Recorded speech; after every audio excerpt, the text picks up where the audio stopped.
అందరికీ నమస్కారం. ఈ రోజున ఉదయం అల్లు అర్జున్ గారి సినిమా గురించి నేను కొంత స్టేట్మెంట్ ఇవ్వడం జరిగింది. ఆ స్టేట్మెంట్ గురించి మా కృష్ణా జిల్లా జనసేన పార్టీ నాయకులు, మా జిల్లా ప్రెసిడెంట్ గారు అయినటువంటి బంటేటి రామకృష్ణ గారు, అలాగే డిస్ట్రిబ్యూటర్ గారు అయినటువంటి మా గౌరవనీయులు ధర్మేంద్ర గారు, అలాగే చింతా రవివర్మ, శేఖర్ గారు అందరి సమక్షంలో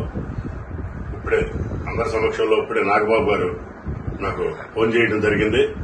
నాగబాబు గారు మా జనసేన పార్టీ రాష్ట్ర జనరల్ సెక్రటరీ గారు అయినటువంటి మా అత్యంత ఇష్టలు, నేను అత్యంతంగా ప్రేమించే మా నాగబాబు గారి ఆదేశాల మేరకు, నేను యొక్క మనోభావాల మేరకు నేను పొద్దున స్టేట్మెంట్ ని మా నాగబాబు గారు పిక్చర్లని ఆపటం మనం సమంజసం కాదు, అది వద్దు, అలా వాళ్ళకి నష్టం కలిగించడం, ఎవరికి కూడా నష్టం కలిగించడం మన పార్టీ యొక్క ఉద్దేశం కాదు అని ఇటువంటి ఇంకా చాలా నాకు మంచి సందేశాన్ని చెప్పి ఆ విధంగా నన్ను దీంట్లో కూలైపోమంటం జరిగింది. నేను ఆ విధంగా ఆయన ఆదేశాల మేరకు, పార్టీ అధిష్టానం ఆదేశాల మేరకు నేను మా గౌరవనీయుల యొక్క సమక్షంలో నేను పొద్దున చేసింది విరమించుకుంటున్నాను.